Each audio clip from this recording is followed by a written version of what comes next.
Hello there, how did you get on with our Amazing Astronomy Planets quiz? Some of the questions are a bit trickier than they seem. If you'd like to find out more, stay tuned while I run through the answers. Question 1. Which of these is one of Jupiter's 4 largest moons? We're all familiar with our own moon, but did you know that several other planets in our solar system also have moons? Scientists now think that Jupiter has 79 moons, but the 4 biggest were discovered over 400 years ago, and they were the first moons discovered beyond our own. In 1610, the famous scientist Galileo Galilei saw them for the first time through his telescope, one of the first people to use a telescope to look at the night sky.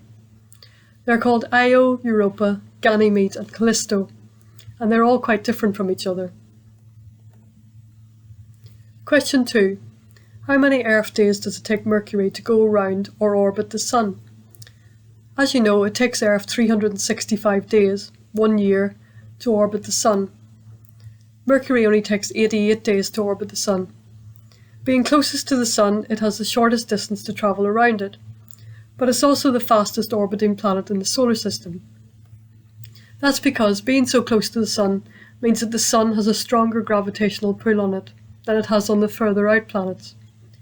Mercury was named after the speedy messenger to the Roman gods, because it moves across the night sky faster than the other planets. Which planet in our solar system is the hottest? You may have thought that Mercury is the hottest planet, since it's the one closest to the Sun, but the surface of Venus actually reaches higher temperatures than Mercury. That's because Venus has a very thick atmosphere, made mostly of carbon dioxide, which traps heat like a greenhouse. Mercury has a very thin atmosphere which doesn't keep in the heat, so its surface temperature varies a lot depending on whether it's facing towards the Sun or away from it. The surface of Venus gets as hot as 870 degrees Fahrenheit, or 465 degrees Celsius. That's hot enough to melt lead. Mercury only reaches 840 degrees Fahrenheit, or 449 degrees Celsius. Question 4. Which planet is the only one to spin on its side? Uranus is the only planet in our solar system to spin or rotate on its side. Scientists aren't certain how it came to be spinning on its side, but one possibility is that it crashed into one or more large objects soon after it formed, which knocked it onto its side. Question 5. How many minutes does it take light to travel from the Sun to the Earth? The Earth is around 150 million kilometres away from the Sun, and the speed of light is about 300,000 kilometres per second. If we divide one into the other, this means that it takes around 500 seconds, or 8 minutes and 20 seconds, for light to travel from the Sun to the Earth. Because our orbit around the Sun is an ellipse or an oval shape rather than a perfect circle, our distance from the Sun varies, and so does the time taken for its light to reach us. It varies from about 8 minutes and 10 seconds to 8 minutes and 27 seconds. Question 6. Which planet is the only one not visible without a telescope? You probably guessed this one. It's Neptune, the furthest out planet in our solar system. It's the only one that can't be seen with the naked eye, although in size and brightness Uranus is just about on the limits of what our eyes can see. The existence of Neptune was actually predicted using mathematics before it was discovered, based on irregularities in the orbit of Uranus, which suggested it was being affected by a large planet orbiting outside it. Neptune was the last planet in our solar system to be seen and recognised through a telescope by Johann Galle in 1846. Question 7. Which 2 planets are ice giants? Different types of planets are sometimes given names by scientists which describe what they're like. For example, the 4 planets closest to the Sun are sometimes called rocky planets, because they're made mostly of rock and metal. Uranus and Neptune are known as ice giants. Giants because they're both about 4 times wider than the Earth, and ice because their mantles are made of various ices, thought to include water, ammonia, and methane ice. Question 8. Which planet has the largest volcano in the solar system, called Olympus Mons, almost 3 times as high as Mount Everest is above sea level? Olympus Mons, which means Mount Olympus, is on Mars. It's about 26 kilometres or 16 miles high, compared to Mount Everest, which rises 8.8 kilometres above sea level. It's not only very tall but also very wide. It's about 600 kilometres or 370 miles in diameter, and it covers an area about the same size as Italy. It was able to get so large because the surface of Mars doesn't move in the same way the Earth's does. The Earth's crust is made up of several large plates which move relative to each other, slowly changing the positions of the continents over time. Because the crust of Mars isn't made up of moving plates, it just stays in one place, and magma was able to build up onto the same area of crust over a long period of time, allowing Olympus Mons to grow bigger and bigger. Question 9. Which planet is sometimes called the morning star or evening star? Venus is sometimes called the morning star or evening star because it's often the first thing people notice in the night sky after sunset, or the last thing they see just before dawn in the east. That's because it's the third brightest object in the night sky, or the day sky, after the sun and moon, which means that it's visible when the sky is quite light and when smaller and less bright things can't be seen. It's also often quite low in the sky, so it lies easily within our line of sight. Question 10. Which planet has rings around it made of small pieces of ice and dust? I'm sure you all got this one right. As you know, Saturn is famous for its rings, which you can see if you look at it through a telescope. They might look solid, but they're actually made up of lots of bits, mainly ice but also with a small amount of dust, which are all in orbit together around the planet. These range in size from tiny specks of dust to 10 meters across. Scientists aren't certain how the rings formed, but think that they're either made of stuff left over from when the planets formed, or else are the remains of a moon of Saturn, which was broken up into lots of pieces by something crashing into it. Did you know that the other giant planets, Jupiter, Uranus and Neptune, also have rings? They're just much thinner and fainter than those of Saturn, so they're not as obvious. Question 11. Which is the largest planet in the solar system? Twice as heavy as all the other planets added together. Jupiter is the largest planet.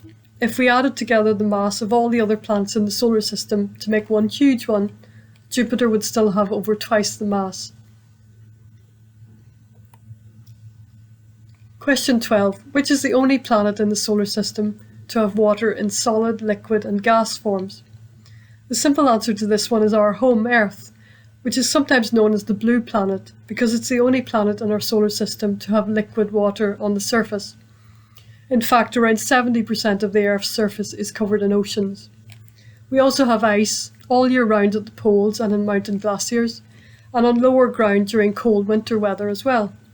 And we have steam being released naturally from volcanoes and hot springs, and lots of it made artificially by us as well. Water vapour is an important component of our atmosphere, where it condenses to form the clouds that eventually rain down on us. But water is also found on some other planets and moons, and there's a second answer to this question that might be correct, although we're not certain. Mars has some frozen water in its polar ice caps, and scientists think it may have giant lakes below its surface, under a kilometre-thick layer of ice at the South Pole. If they are there, the water in the lakes must be very salty to stop it from freezing solid. The pressure on the surface of Mars is just too low for liquid water to exist. It would just boil off straight away. But there are gullies or grooves in its surface which scientists think were made by flowing water in the past, when Mars had a thicker atmosphere and higher surface pressure, which allowed liquid water to exist. So Mars did have liquid water in the past, and some scientists think that water could sometimes still flow on its surface today. It's possible that water sometimes bursts out of the lakes under the ice and flows across the planet's surface for a short time before it evaporates. The atmosphere of Mars contains very small amounts of steam or water vapour, so it's possible that every so often water does occasionally exist in its three forms on another planet apart from our own. Question 13. Which planet has ice caps at its poles, made of a mixture of water ice and frozen carbon dioxide or dry ice? I mentioned this in the answer to the last question. Like Earth, Mars has polar ice caps. But unlike the Earth, Mars's ice caps aren't made just of water ice. They also contain frozen carbon dioxide, which is called dry ice. A lot of the dry ice vaporizes during the summer to form carbon dioxide gas in Mars's atmosphere. And then in the winter, a lot of the gas freezes again to form a layer of ice. Question 14. Which two planets are gas giants? In an earlier question, I talked about how Uranus and Neptune are known as ice giants. In a similar way, scientists call Saturn and Jupiter gas giants. They're obviously called giants because they're huge planets compared to the Earth, the two biggest in our solar system. But why gas giants? That's because Saturn and Jupiter are made mostly of hydrogen and helium, the same elements as the Sun, and they're thought to be mostly in the form of gases. But they're not made of gases all the way through. As you move down through the atmosphere of these massive planets, the pressure gets greater and greater, and eventually gases are compressed or squashed together enough to turn them into liquids. So both Jupiter and Saturn are thought to have huge oceans of liquid hydrogen deep within their atmospheres. And if you go even deeper down, the hydrogen is compressed enough to form a solid, which is called metallic hydrogen, and which can only exist at extreme pressures. We don't know what's at the very centre of these giant planets, as no spaceship could survive the extreme temperatures and pressures, but scientists think they may have a small, rocky, metallic core. And the final question, which is the only planet not named after a character from Roman or Greek mythology? The 5 brightest planets in our solar system were spotted in the night sky centuries ago, before the invention of binoculars and telescopes, and the ancient Romans and Greeks named them after characters from their myths and legends. The name planets actually comes from the Greek word planetes, which means wanderer, since they were seen to move around the night sky. I mentioned in an earlier answer that Mercury was named after the Roman messenger to the gods, because it moved so quickly compared to the other planets. Mercury had wings on his helmet and sandals, which allowed him to fly quickly through the air to deliver his messages. Mars was named after the ancient Roman god of war, because it looks reddish in colour, which reminded the Romans of blood. The Romans named the largest planet they could see in the sky after the king of their gods, Jupiter. In a similar way, the ancient Greeks called it Zeus after the king of their gods, and they had different names for the other planets based on their other gods. Because the Roman Empire spread throughout a lot of the globe, their names for the planets are still used in most places today. The odd one out is our own planet Earth, which has a much more down-to-earth name. No one knows for sure when the name was first used, but it's centuries old, and likely comes from Old English and Germanic words that mean ground or soil.